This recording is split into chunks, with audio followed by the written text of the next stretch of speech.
They say you get used to the strange in my line of work. You learn to stop asking the why people do this, what was someone's motive, and start asking the how it was done. You learn to follow the trail of blood, fear, cigarette ash, looking for whatever's left behind to get your answers. But even after all these years, I'd never seen anything like this. Up until that day, I thought I'd seen weird. The kind of weird that leaves you awake at 3 a.m. replaying crime scene photos behind your eyelids. But this was different. It wasn't just another case. It was a nightmare. One that started the moment I walked through those doors. And I'm never sure it really ended. I didn't know it then, but everything I understood about the world, about myself, was about to come apart.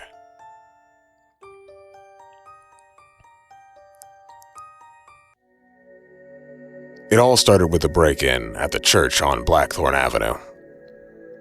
The place had been dead since I was a kid, the kind of building that sagged under its own history. Back then, they said it was holy ground. Now it was just another shell rotting on the edge of the city.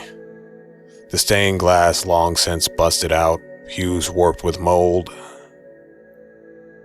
So when the call came in, possible trespasser, possible vandalism, I didn't think much of it. Probably some tweaker looking for copper wire or a quiet corner to burn through their next fix. I'd seen enough of those to last me a lifetime. Still, something about the address stuck with me. Maybe it was the name, Blackthorn. Always sounded cursed, even when I was a kid. I should have just written it off like every other call that week, but if I had, I wouldn't be here telling you this story. The drive out there was quiet, too quiet for my liking. But by the time I pulled up, the streetlights had came on. All that was left was the church, half eaten by weeds and time. I stepped in. The air smelled like rust and rain. Every step I took, the ground seemed to sink a little deeper into the mud, like the earth was trying to swallow the whole place. Inside, it was worse. The air was damp, heavy. You could hear the wood shifting like the building itself was breathing. I called out, "Hello?" But nothing came back. Just the sound of water and wind pushing through broken glass. And then I heard it. At first I thought it was the wind. You know, you hear things when you've been doing this as long as I have. But then it came again, closer this time.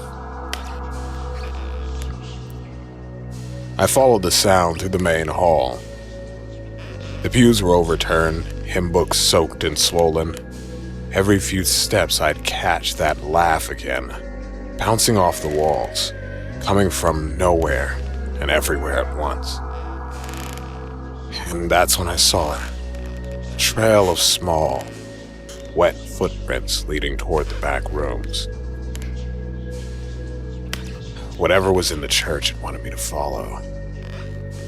And like an idiot, I did.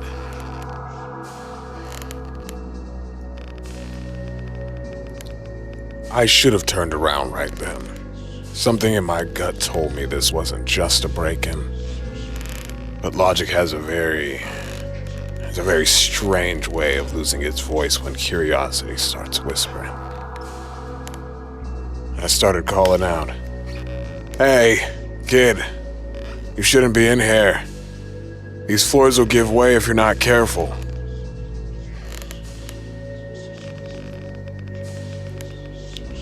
Whatever that voice was, it sounded so fragile. Like any other little girl who was wandering someplace she shouldn't. So I followed. Because that's what you do. You follow. You try to make sure no one gets hurt. Minutes went by. I kept calling out. I kept looking around, swinging my flashlight around, hoping to find something. But the deeper I went, the stranger it got. The air felt thicker, colder.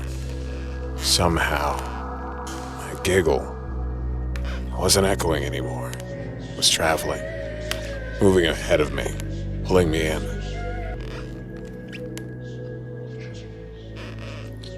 When I was a kid, this place was barely more than a single hall.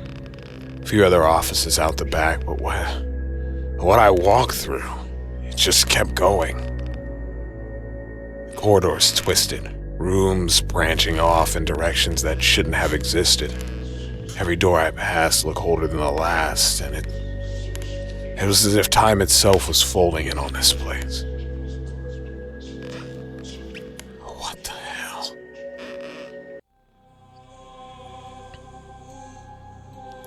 Then that's when I heard it. A song. Nursery rhyme. Faint. Broken. And I swear it sounded like it was coming from underneath the church. I could hear the words like I was a kid again. I remember hearing these from other people near the church. The rhyme was simple. Little sins, little lies. Hide them all from watchful eyes. Whisper low and make no sounds. The angels come when guilt is found. Step by step they count to 3. 1 for you, 2 for me. Close your eyes, don't try to run. The angels smile and all is done. It's the way she said it, however. Like she had sung it 100 times before. Like she was waiting for someone to finish the verse. It shouldn't have scared me. It shouldn't have scared me like it did. It's just a rhyme. Something a kid probably made up. There was something in her tone. Like she knew what it meant. Like it implied something far more sinister. Finally, I felt like I got some sense back in my head and turned on my heels. If this was some kind of prank, I wasn't about to play the fool any longer. I'd seen enough weird in my career, and I wasn't about to start chasing ghosts. But when I looked towards the exit, something was wrong. What the fuck am I looking at? The sky, the night, it wasn't right anymore. It was bleeding, a deep, angry red that swallowed the clouds. The stars, the city lights, everything. The whole world was burning, just beyond those walls. Even the trees that lined the churchyard. I remember them as oaks, but now they look like shadows pretending to be trees. Their limbs thin and black against the red, silhouettes. And I swear I saw something out there. Figures.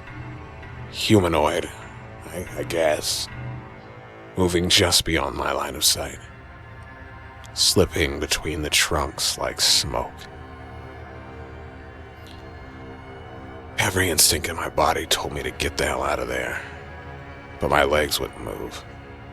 It was like the air itself had weight, pressing down and holding me there, making me watch.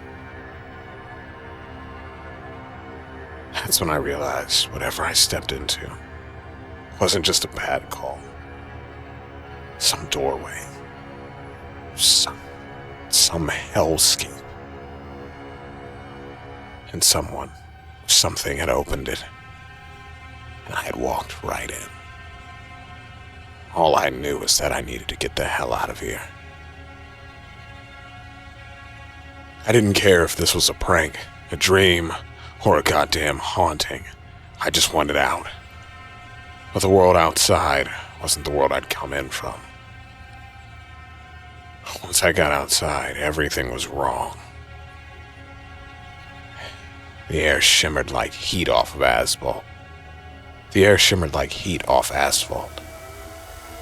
But it was freezing, cutting through my coat like needles. The ground looked wet, but when I stepped on it, it cracked like glass. With the church behind me, it wasn't stone anymore. At least it didn't look like it. The walls looked like they were breathing. Stained glass, pulsing like veins under skin. I jumped in my car, slammed the door, and tried the ignition. Come on. While I sat in the car, I could hear something moving out there. It wasn't the wind anymore. Something breathing. And the things between the trees, I could see them out of the corner of my eye again, watching, meandering closer. And once they reached the edge of the trees, I just stood there. They might have been people or something else, but they just stood there, facing the church, facing me.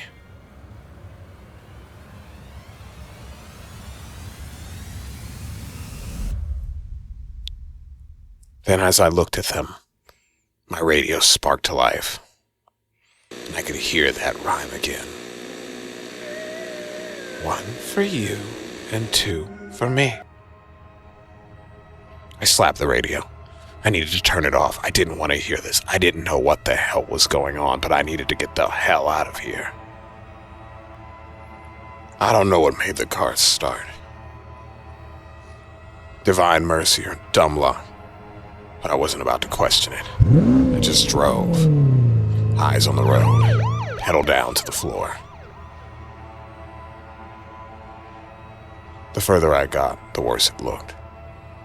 The trees on either side of the road were twisted, wrong, looked like bones growing up from under skin. Their branches bent in ways that made my stomach turn, knotted, and off. I tried the radio again. Dispatch, this is Detective John Harris responding to the Blackthorn Avenue. I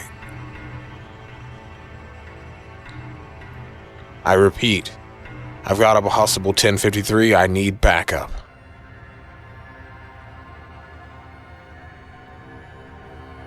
I tried again. Different channels, different frequencies. All I got was static. Like someone trying to breathe through a bad signal.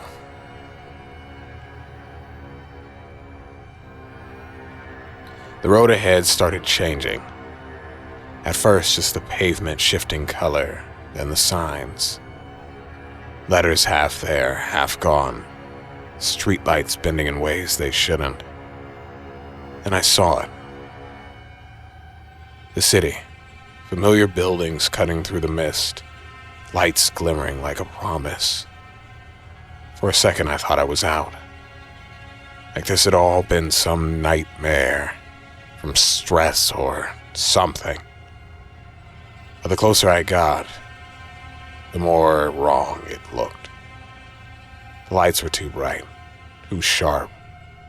The buildings, they leaned or lurched just a little, like reflections in a warped mirror. As the cruiser cut through the mist, I could see cars littering the roadside. Some still idling, Some empty with doors swinging in the wind. No people, no sounds. Every mile I drove felt like the world was remembering what it was supposed to be and getting it wrong. Like a photo where everything is just slightly off, where you're supposed to spot the differences, and they're all painfully obvious. I took my eyes off the road for a moment and glanced down at the dashboard. It was flashing, low gas. Luckily for me, I spotted a station off the side of the road. It looked like a damn postcard compared to the world outside. Straight lines, fluorescent lights, pump numbers blinking. Even the air smelled faintly of coffee, and it was cleaner. I pulled in. I half expected the place to be twisted like the rest of the world, but it wasn't. At least not at first glance. I moved inside. It smelled like popcorn and floor cleaner. Like the world outside had never happened, and I could almost breathe normally again. For a moment, I almost laughed at myself. A detective running from some freaked-out imagination, jumping at shadows and now smiling at a damn candy aisle. I looked around. The place was mostly intact. Maybe a few things out of place. A few labels ripped off. But that was it. The only other odd thing was that near all the pumps there wasn't another single car. I circled an aisle, then came back up to the front desk. And that's when I noticed it. Blood. A smear along the linoleum floor, red and slick, leading towards the back of the store. I froze. Just that little line of crimson, but it made everything feel heavier. Wrong.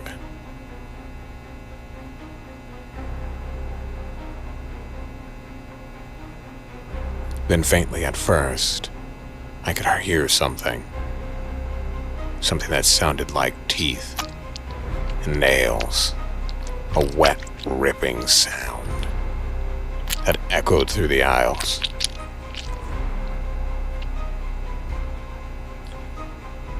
I turned my head to look past where I had been, off to the corner near their little slushy machine, and I could hear it. Some voice alongside that ripping and tearing sound, saying the same things over and over. Hungry. So very hungry. I'm sorry. Hungry. So very hungry. I'm sorry.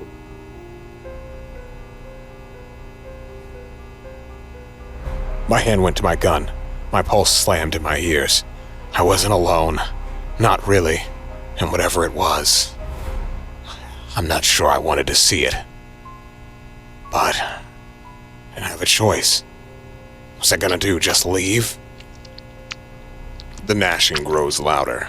The blood trail seems to pulse under the fluorescent lights. John's instincts scream at him, but his curiosity claws at the edge of his mind. What should he do next? Should he, A, heart racing, John takes a careful step toward the source of the horrifying sound, flashlight trembling in his hand. He needs to know what's waiting behind the shelves. If you choose this, go to video 2A. If John should, B, run off and escape the store. Fear grips him, and every rational bone in his body screams to get out. He spins, heading for the exit, willing to leave the mystery behind for his own survival. If you choose this, go to video 2B.